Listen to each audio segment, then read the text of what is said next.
Good morning guys. तो चलिए start करते हैं आज के यानी कि 20 सितंबर के इंपॉर्टेंट करंट अफेयर्स को। तो इस प्रश्न में आपसे पूछ रहे हैं कि अभी हाल ही में स्नातक युवाओं के लिए मुख्यमंत्री निश्चय स्वयं सहायता भत्ता योजना को अभी किस राज्य ने शुरू किया। तो कहाँ शुरू कर सकते हैं जहां पे चुनाव आ रहे होंगे। तो सही उत्तर यही होगा, बिहार। चुनाव का मौसम चल रहा है, नेताओं को पब्लिक की जरूरत है, तो उनके लिए तो कुछ योजनाएं दिखानी पड़ेंगी, पब्लिक को खुश करना पड़ेगा। तो उसी में ये एक योजना लेकर के आए, मुख्यमंत्री निश्चय स्वयं सहायता भत्ता योजना। क्या होगा इसमें? इसमें जो युवा हैं जिन्होंने ग्रेजुएशन कर लिया है पर न तो उनके पास कोई नौकरी है न वो स्वरोजगार से जुड़े हैं, तो ऐसे बेरोजगार ग्रेजुएट युवाओं को 2 सालों तक 1,000 रुपए प्रति माह वित्तीय सहायता दी जाएगी। इस योजना के अंतर्गत हर महीने 1,000 रुपए मिलेंगे, लेकिन उन युवाओं की जो आयु है वो बताई गई है 20 से लेकर 25 वर्ष के बीच में होनी चाहिए, उन्हीं को इसका फायदा मिलेगा। तो याद रखना, योजना का नाम है मुख्यमंत्री निश्चय स्वयं सहायता भत्ता योजना। 2 सालों के लिए पर मंथ 1,000 रुपए मिलेंगे। अब बिहार की बात है तो ये रहा मैप में बिहार। कैपिटल पटना हो गई, मुख्यमंत्री नीतीश कुमार, गवर्नर है आरिफ मोहम्मद खान। बिहार दिवस उस दिन होता है जिस दिन वर्ल्ड वाटर डे होता है, यानी कि 22 मार्च को। और कैमूर वाइल्ड लाइफ, और यहाँ पे Valmiki national park, Rajgir wild life sanctuary, Kaimur wild life sanctuary मिलेगा। कुछ करंट अफेयर्स के प्रश्न यहाँ से देखोगे तो भारत के परमाणु यानी कि small modular mission SMR mission के तहत पहला परमाणु ऊर्जा संयंत्र ये कहाँ पर स्थापित होगा? बिहार में, बिहार के नवादा जिले के रजौली में। सभी ग्राम पंचायतों में विवाह मंडप योजना को मंजूरी दी बिहार ने। बिहार के वैशाली जिले के वैशालीगढ़ में बुद्ध सम्यक दर्शन संग्रहालय और स्मृति स्तूप का उद्घाटन किया गया।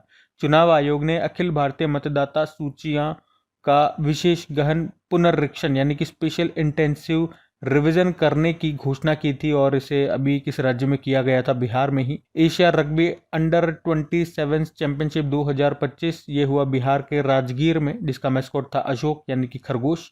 और मोदी जी ने बिहार में ओंटा सिमरिया पुल का उद्घाटन किया था। ये पुल गंगा नदी पे बना है, लंबाई है 1.865 किलोमीटर। उसके अलावा अभी 12वां मेंस एशिया हॉकी कप 2025 ये राजगीर बिहार में हुआ था, जिसका मैस्कॉट था चांद। आप बताओ इसको किसने जीता? पहले और दूसरे स्थान पे कौन रहा? बाकी मुख्यमंत्री महिला रोजगार योजना यहाँ शुरू होती है। प्रधानमंत्री नरेंद्र मोदी ने राज्य जीविका निधि साख सहकारी संघ लिमिटेड शुरू किया था बिहार में। और रॉयल भूटान बौद्ध मंदिर का उद्घाटन भी किया गया था राजगीर बिहार में। इन सब कारण से बिहार अभी न्यूज में है, ध्यान में रखना। अगला प्रश्न देखते हैं। फिर अगले में पूछ रहे हैं कि हाल ही में मेगा इंजीनियरिंग भारत का पहला निजी क्षेत्र का रणनीतिक पेट्रोलियम भंडार ये कहां पर स्थापित करेगी? तो आंसर होगा कर्नाटक में। तो मेगा इंजीनियरिंग जो कंपनी है ये देश का पहला प्राइवेट रणनीतिक पेट्रोलियम भंडार यानी कि स्ट्रेटेजिक पेट्रोलियम रिजर्व का निर्माण करेगी और उसका मैनेजमेंट भी करेगी। कहां पर करेगी? कर्नाटक के पादुर में। क्या मतलब हो गया इसका स्ट्रेटेजिक पेट्रोलियम रिजर्व का? मतलब हो गया कच्चे तेल का भंडार। और ये क्यों जरूरी है? मान लो कभी इमरजेंसी आ गई, कोई ऐसी कंडीशन आ गई कि कुछ समय के लिए खाड़ी देशों से जो हम तेल मंगाते हैं वो आना बंद हो जाए, तो ऐसी कंडीशन में कुछ समय के लिए, कुछ दिनों के लिए जो हमारी ऊर्जा ज़रूरत है उसे हम इसी स्टोरेज से पूरा कर सकें। तो उसी को ध्यान में रखते हुए हमें पहले से स्टोर करके रखना होगा, ताकि जब ऐसा बुरी कंडीशन आ जाएगी, ऐसी इमरजेंसी कंडीशन आ जाएगी, तो हम अपनी ऊर्जा ज़रूरतों को यहाँ से पूरा कर सकेंगे। और अभी ये देश में पहला प्राइवेट रणनीतिक पेट्रोलियम भंडार किया जा रहा है मेगा इंजीनियरिंग के द्वारा। कहाँ पर? कर्नाटक के पादुर में। इसके लिए खर्चा होगा 5,700 करोड़ रुपए, और इसकी क्षमता कितनी है? 2.5 मिलियन मेट्रिक टन, मतलब इतना भंडार है। आपको बता दूं, भारत के पास ऑलरेडी 5.33 मिलियन मेट्रिक टन का भंडार है। और अभी एक प्राइवेट कंपनी जो है मेगा इंजीनियरिंग, इसने जो स्टोरेज बनाया है कर्नाटक के पादुर में बनाया है। अब अगला जो बनेगा वो उड़ीसा के चांदीखोल में बनेगा, जिसकी क्षमता होगी 4 मिलियन मेट्रिक टन। अब देखो, बात यहाँ पे कर्नाटक की है, तो ये रहा मैप में कर्नाटक। और हाँ, अगर आप जानना चाहो ये मेगा इंजीनियरिंग कंपनी कहाँ की है, कहाँ है इसका मुख्यालय, तो हैदराबाद में है। बाकी कर्नाटक में बनाया है इसने। तो ये रहा मैप में कर्नाटक। कैपिटल बंगलुरु हो गई, मुख्यमंत्री हैं सिद्धारमैया, गवर्नर है थावरचंद गहलोत। कुछ करंट अफेयर्स के प्रश्न देखो आप यहाँ से कि गूगल ने देश में अपना सबसे बड़ा परिसर कैंपस अनंत, जिसका नाम है, ये कहाँ पर खुला? बंगलुरु में। संगीत कलानिधि पुरस्कार 2025 दिया गया RK श्रीराम कुमार को, वायलिन वादक है। नृत्य कलानिधि पुरस्कार 2025 उर्मिला सत्यनारायण को मिला, भरतनाट्यम से संबंध है। पुरावशेषों का ग्राम स्तरीय सर्वेक्षण पूरा करने वाला पहला राज्य बना कर्नाटक। एशिया में लेवल 5 कार्बन मान्यता प्राप्त करने वाला पहला एयरपोर्ट ये केम्पेगौड़ा एयरपोर्ट बना। Civil defence mock drill operation अभ्यास ये हुआ बेंगलुरु में। कुसुम सी योजना यहाँ शुरू हुई।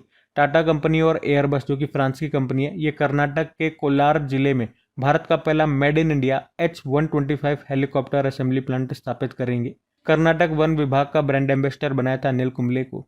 भारत में अनावृष्टि के कारण व्यापक मानवीय आपदा का पहला ज्ञात ऐतिहासिक दस्तावेज गुट्टाला अभिलेख कहाँ पर खोजा गया था? कर्नाटक के हावेरी में।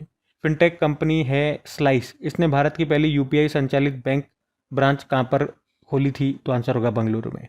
तो ध्यान रखना ये सब। अगला प्रश्न देखते हैं।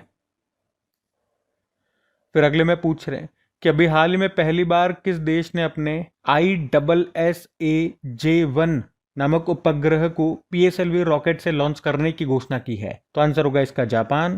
देखो यहाँ पे जे से आप सही आंसर लगा लोगे, जे मतलब जापान हो गया। तो जापान की कंपनी है एक जिसका नाम है एस्ट्रोस्केल, और इसने पहली बार अपने उपग्रह ISSAJ-1 को भारत के PSLV रॉकेट से लॉन्च करने की घोषणा की है। कब लॉन्च करेंगे? 2027 में। कहां से? सतीश धवन अंतरिक्ष केंद्र श्रीहरिकोटा आंध्र प्रदेश से। और इसका मतलब हो गया यहाँ पे ISSAJ-1 का इन सेटू स्पेस सिचुएशनल अवेयरनेस जापान 1, जो हमें याद रखने की जरूरत नहीं है। और इस उपग्रह का काम क्या होगा? अंतरिक्ष मलबे का निरीक्षण करना, जिसे PSLV रॉकेट से लॉन्च किया जाएगा 2027 में। ये आपको याद रखना है। PSLV मतलब पोलर सैटेलाइट लॉन्च व्हीकल। अच्छा, मैं आपको अभी जापान लेकर के चलूंगा, लेकिन इसी तरह से कुछ और लॉन्चिंग हम देख लेते हैं जो हमारे लिए इंपॉर्टेंट रहेगी एग्जाम की दृष्टि से। जैसे कि अभी निसार सैटेलाइट को हमने लॉन्च किया था श्रीहरिकोटा से। किस रॉकेट से?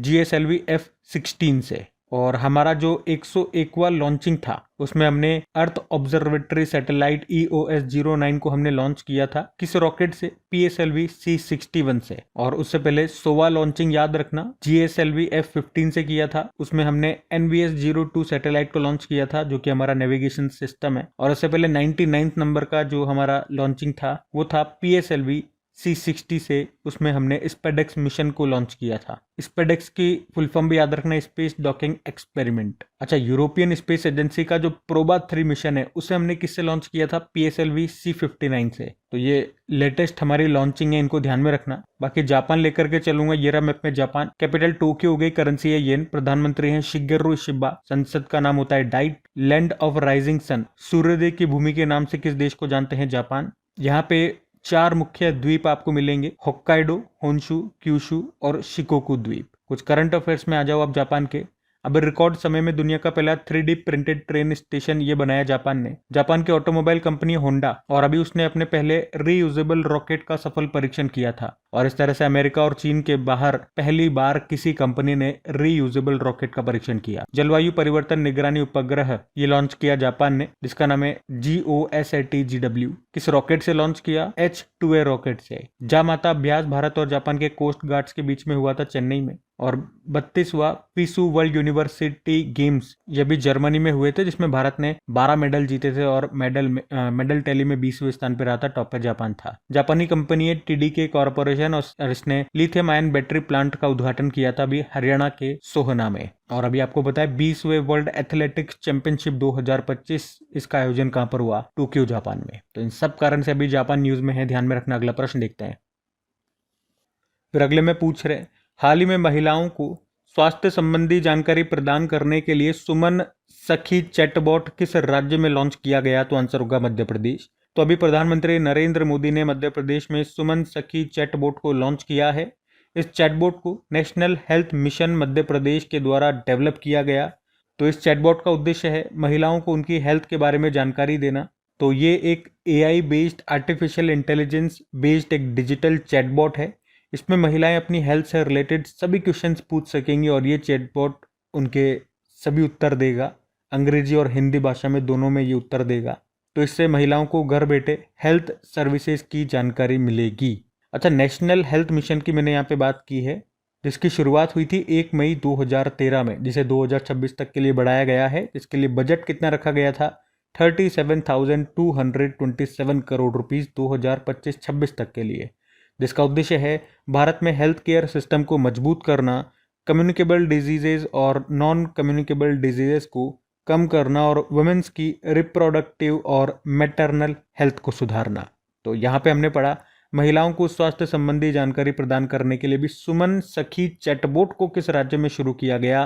तो आंसर क्या हो जाएगा? मध्य प्रदेश। ये आपको ध्यान रखना है। बाकी एमपी कल ही मैंने आपको पूरा रिवाइज कराया था। तो अभी अगले प्रश्न की ओर बढ़ते हैं। फिर अगले में पूछ रहे हैं कि कार्लसबर्ग रिज, जिसके लिए भारत को अभी हाल ही में कीमती धातुओं की खोज का लाइसेंस मिला है, ये किस क्षेत्र में स्थित है? तो आंसर होगा हिंद महासागर। तो अभी भारत को इंटरनेशनल सीबेड अथॉरिटी के द्वारा 15 साल का एक्सप्लोरेशन लाइसेंस दिया गया है।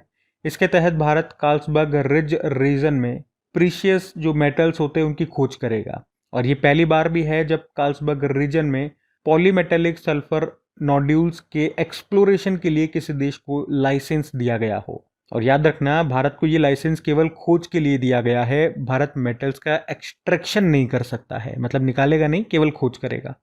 बात करें ये पॉलीमेटेलिक सल्फर नोड्यूल क्या है, तो ये समुद्र की तल पर पाए जाने वाले खनिजों के ढेर होते हैं, जिनमें मैंगनीज, कोबाल्ट, निकल और तांबा जैसी महत्वपूर्ण धातुएं रेयर मेटल्स होती हैं। बाकी कार्लसबर्ग रिज क्या है, ये इंडियन और अरेबियन टेक्टोनिक प्लेट्स की बाउंड्री पर है और वहीं पे भारत इनकी खोज करेगा। और लाइसेंस दिया था इंटरनेशनल सीबेड अथॉरिटी ने, जिसकी स्थापना होती है 1994 में। मुख्यालय किंगस्टन जमैका में मिलेगा और इसका काम होता है ये इंटरनेशनल वाटर में माइनिंग को रेगुलेट करता है और माइनिंग से मरीन एनवायरनमेंट को प्रोटेक्शन करता है। तो ये प्रश्न इंपॉर्टेंट रहेगा, ध्यान में रखना। अगला प्रश्न देखते हैं। फिर अगले में पूछ रहे हैं, हाल ही में democracy heartland inside the battle for power in south Asia, ये बुक का नाम है। पूछ रहे हैं इस बुक को किसने लिखा है? तो आंसर होगा SY कुरैशी ने। तो बुक का नाम क्या हो गया? Democracy heartland inside the battle for power in south Asia, लिखा है SY कुरैशी ने। अभी 15 सितंबर को ही जब हमने इंटरनेशनल डेमोक्रेसी डे मनाया था, उसी मौके पर इसको लॉन्च किया गया। तो इस किताब में उन्होंने साउथ एशिया और भारत में डेमोक्रेसी के बारे में बात की है। SY कुरैशी, इनका संबंध दिल्ली से है। वे एक रिटायर्ड IAS अधिकारी रह चुके हैं और 2010 से 2012 तक ये भारत के 17वें चीफ इलेक्शन कमिश्नर के रूप में भी इन्होंने काम किया था। और अभी इन्होंने ये किताब लिखी है, तो ध्यान में रखना। कुछ और किताबें, बुक्स में आपको रिवाइज कराता हूँ जो अभी न्यूज़ में रही। जैसे कि देखो, Indira Gandhi and the years that transformed India को लिखा श्रीनाथ राघवन ने। The woman who ran AIIMS, the memoir of a medical pioneer को लिखा doctor Sneh Bhargava. Ready, relevant and resurgent को लिखा जनरल अनिल चौहान ने। और a diary of a cricketer's wife को पूजा पुजारा ने। Kashmir insurgency, deconstructing the state response revisiting 1989 to 90, Yoginder Kandhari ने लिखा। मोदीज नीति शास्त्र, द वर्ल्ड्स हिज ऑस्टर को लिखा आदिश अग्रवाल ने। डिफरेंट स्ट्रोक्स 1998 टू 2014 को लिखा AK भट्टाचार्य ने। वुमेन लाइफ फ्रीडम को लिखा चौरा मक्करमी ने। मैं बूंद स्वयं खुद सागर हूँ, आशुतोष अग्निहोत्री। और wings to our hopes volume 2, ये राष्ट्रपति जी के भाषणों का संग्रह है। ठीक है, तो ये 10 ध्यान में रखना। अगला प्रश्न देखते हैं।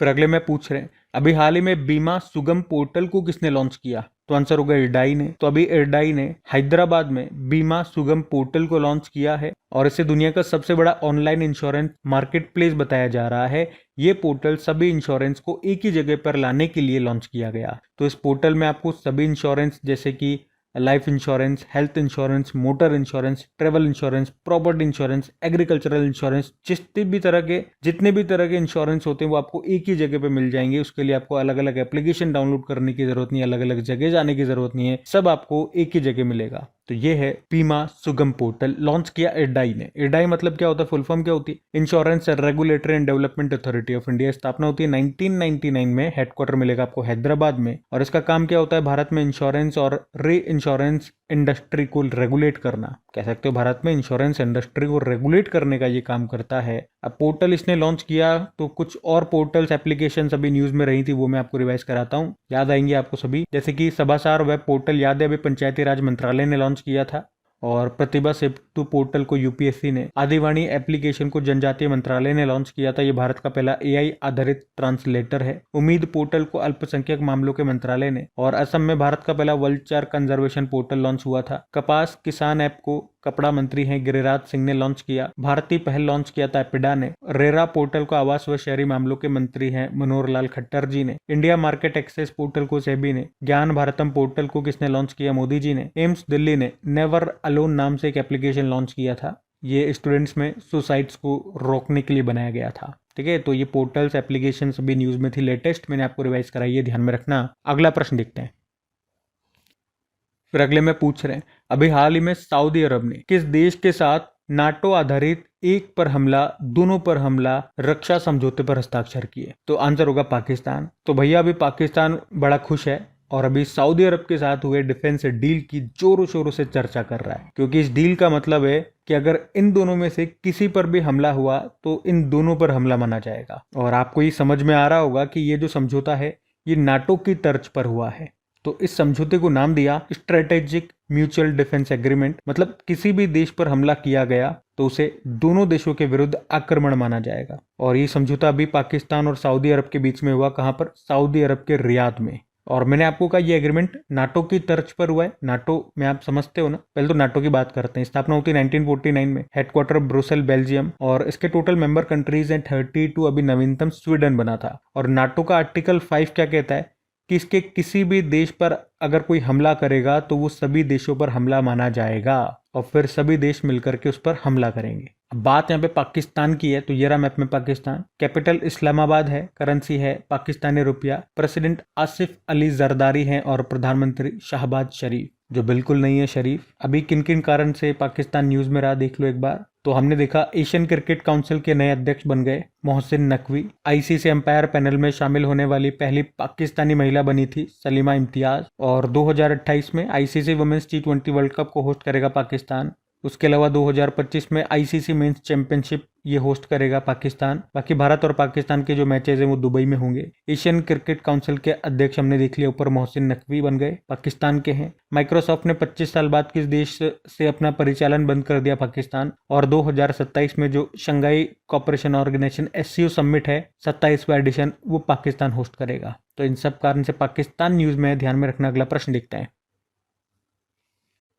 फिर अगले में पूछ रहे हैं कि अभी भारत और फूड एग्रीकल्चर ऑर्गेनाइजेशन ने सतत मत्स्य पालन के लिए कहा विश्व स्तरीय ब्लू पोर्ट बनाने के लिए भी आपस में सहयोग किया, समझौता किया? तो इसका सही उत्तर होगा उपर्युक्त सभी, मतलब दीव में, गुजरात में और पुडुचेरी में। तो अभी भारत और फूड एग्रीकल्चर ऑर्गेनाइजेशन ने विश्व स्तरीय ब्लू पोर्ट बनाने के लिए आपस में समझौता किया है। और ये समझौता हुआ सतत मत्स्य पालन के लिए। इसके लिए भारत में 3 जगहों पर ब्लू पोर्ट्स बनाए जाएंगे। वो 3 जगह कौन कौन सी है? वन कबार जो द्वीप में है, दीव, दमन एंड दीव वाला, जखाऊ जो गुजरात में है और कराईकल जो पुडुचेरी में है। इसके लिए निवेश होगा कितना? इन्वेस्टमेंट कितना होगा? 369.80 करोड़ रुपीस का। तो भारत और किसके बीच ये सतत मत्स्य पालन के लिए समझौता हुआ? Food agriculture organisation. और इसी की बात करें तो इसकी स्थापना होती है 16 अक्टूबर 1945 और इसीलिए 16 अक्टूबर को वर्ल्ड फूड डे होता है। हेडक्वार्टर मिलेगा रोम, इटली में। तो इसका काम क्या होता है? भुखमरी को समाप्त करने के लिए अंतरराष्ट्रीय स्तर पर काम करना। और आपको याद है ये एक अवार्ड भी देता है, वर्ल्ड फूड प्राइज जिसको कहते हैं, जो अभी लेटेस्ट दिया गया था मरियंगेला हुंगरिया को, जो ब्राजील से हैं। और पहली बार एक भारतीय को दिया गया था ये MS स्वामीनाथन जी को। कब? 1987 में। तो ये पॉइंट भी ध्यान में रखना। अगला प्रश्न देखते हैं।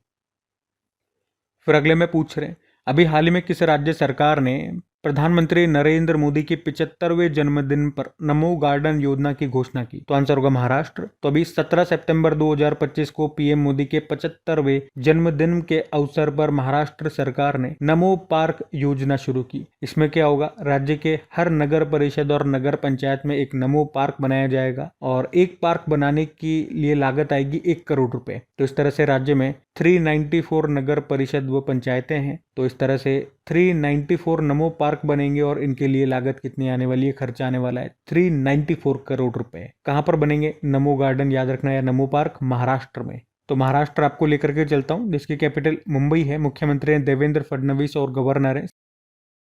बाकी कोंकण रेलवे, इसका मुख्यालय आपको नवी मुंबई में मिलेगा। किसानों की सहायता के लिए महाविस्तार AI ऐप और डिजिटल शेट्टीशाला ऐप लॉन्च किया महाराष्ट्र ने। और मारुति चितमपल्ली, वे एक एनवायरनमेंट और वाइल्ड लाइफ कंजर्वेशन के लिए जाने जाते थे। वे महाराष्ट्र से थे, जिन्हें अरण्य ऋषि के नाम से जाना जाता था। 2025 में मिला पद्मश्री। रिलायंस इंफ्रा और डसॉल्ट एविएशन भारत में फॉल्कन 2000 बिजनेस जेट का निर्माण कहां पर करेगी? नागपुर में। प्राक्कलन समितियों एस्टिमेट कमेटी का राष्ट्रीय सम्मेलन हुआ मुंबई में। मुंबई के पुराने कर्नेक ब्रिज का नाम बदलकर सिंदूर ब्रिज कर दिया गया। महाराष्ट्र ने गणेशोत्सव को राज्य उत्सव घोषित किया। देश का पहला भारतीय रचनात्मक प्रौद्योगिकी संस्थान, ये कहां पर शुरू हुआ? मुंबई। कृषि समृद्धि योजना महाराष्ट्र में शुरू हुई। भारत की पहली एआई पावर्ड आंगनबाड़ी कहां पर शुरू हुई? वडमना विलेज, नागपुर, महाराष्ट्र में। और महाराष्ट्र ने 7 अगस्त को MS स्वामीनाथन जी की जयंती को सतत कृषि दिवस के रूप में मनाया था। तो इन सब कारण से महाराष्ट्र न्यूज में था, ध्यान में रखना। बाकी ये थी आज की हमारी करंट अफेयर्स की क्लास। कमेंट करके जरूर बताना सेशन आपको कैसा लगा। अच्छा लगा तो इसे सपोर्ट जरूर कीजिएगा अपने दोस्तों के साथ में, स्टडी ग्रुप में इसे शेयर करके। वीडियो को लाइक नहीं करा तो लाइक कर देना। बाकी क्विज आपको मिल जाती है अपनी क्रिक एग्जाम एप्लीकेशन पे प्रैक्टिस के लिए, PDF टेलीग्राम पे मिलती है। दोनों का लिंक डिस्क्रिप्शन बॉक्स में है। बाकी चलो अभी कल के करंट अफेयर्स का हम क्विक रिविजन कर लेते हैं और सेशन एंड करते हैं। तो कल पहला प्रश्न पूछा था, अभी ग्लोबल इनोवेशन इंडेक्स में भारत की रैंक क्या है? 38। फिर पूछा, स्वागत FI को लॉन्च किया किसने? सेबी ने। और प्रधानमंत्री नरेंद्र मोदी ने मध्य प्रदेश के किस जिले में प्रधानमंत्री मित्र पार्क का उद्घाटन किया? धार जिले में। NPCI ने दैनिक P2M UPI सीमा बढ़ाकर कर दिया कितना? 10 लाख रुपए। विश्व बांस दिवस मनाया 18 सितंबर को। और विश्व बैंक के public financial asset management programmes के लिए चुने जाने वाले पहले भारतीय बन गए श्री विवेकानंद गुप्ता। और भारत का पहला विदेशी उपग्रह ट्रैकिंग और संचार स्टेशन कहां पर स्थापित होगा? मॉरिशस। एक बुक आई है, demography representation delimitation the north south divide in India, को लिखा है किसने? रवि के मिश्रा। फिर पूछा, भारतीय क्रिकेट टीम का आधिकारिक प्रायोजक ऑफिशियल स्पॉन्सर बन गया है अपोलो टायर। और आखिरी प्रश्न था, अभी सरदा हॉफमैन का निधन हो गया, उनका संबंध किस क्षेत्र से था? शास्त्रीय नृत्य। कौन सा? भरतनाट्यम। बाकी चलो कल का भी होमवर्क प्रश्न देखते हैं और सेशन करते हैं। तो कल आपसे पूछा था, अभी लॉन्च भारत का पहला स्वदेशी AI मॉडल कौन सा है? तो आंसर होगा भारत चैन। आप सभी ने प्रश्न का बिल्कुल सही उत्तर दिया। अब ये आज का आपका होमवर्क प्रश्न।